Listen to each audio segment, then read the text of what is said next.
Amber from the Clinical Cookout. This week our theme is Black people don't, and y'all know I always have to bring it back to the kids. One of the things that I hear a lot in my office is that my kid don't. They don't do that. They don't do this. They don't get depressed. They don't get sad. They don't get anxious. I don't do anything to, I do everything for them. I do everything. They have a roof over their head. They have food to eat. They should be happy. Like, they have everything that they want. And the big thing for this week that we're trying to tell y'all is that they do.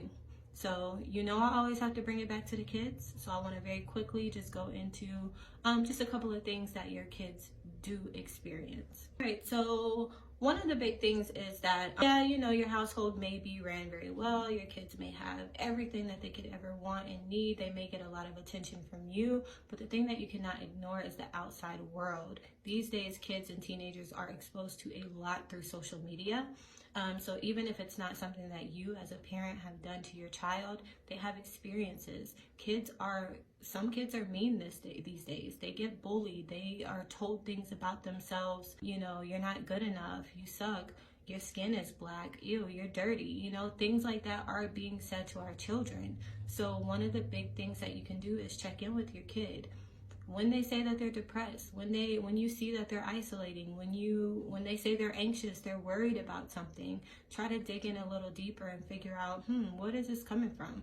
A lot of the times you'll see, especially with teenagers, it has something to do with their peers, something to do with something that a peer has said to them, some experience that they've had at school, and they're anxious. They're anxious about going to school. They're anxious about going out in public and being viewed or seen by other people. They don't know what other people think of them, and they worry a lot about that. So that's number one. Number two is also community exposure. So yes, you may live in a nice neighborhood, and even if you don't live in a nice neighborhood, you do everything that you can to keep your home a safe haven for your children.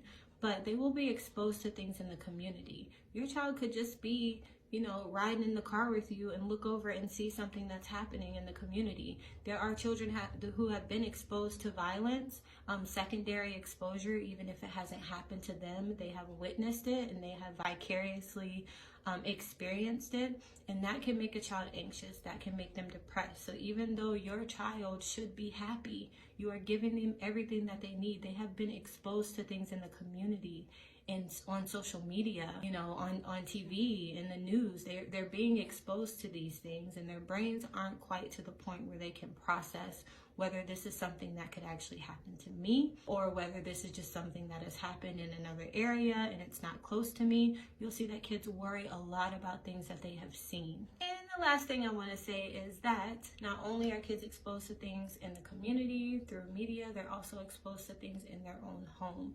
So yes, you may strive to make your home a safe place for your children, but there may be things that you say every now and then that you don't recognize has an impact on your child. Even if you're trying to correct them on something, you may have a child who's just characteristically sensitive, sensitive to correction.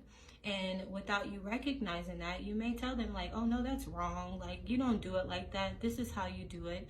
And they may take that a completely different way. So you may see them get anxious when they make mistakes, or they may get anxious whenever something happens and they feel like they did something wrong, or they feel like they're going to get in trouble. That is anxiety. There's a difference between clinical levels of anxiety and depression when it comes to children, and subclinical levels where it may not be a disorder or a diagnosis, but it is something that they're struggling with, and it can progress to that. So the biggest thing is just tuning in, checking in with your kids, and recognizing that your kids do. Black kids do have experiences. They do have negative experiences. They do have positive experiences, but they also have individual differences. Whereas one kid may experience something and they may brush it off like it's not a problem, I'm cool, I ain't worried about that. And another kid may have an experience, the exact same experience as this other kid who thinks it's not a problem, and they may internalize that. They may feel like, oh, I did something to make this happen, or there's something wrong with me that made this happen, and that's where you get the mental health. So check in with y'all's kids, y'all. My Black kids do. They do.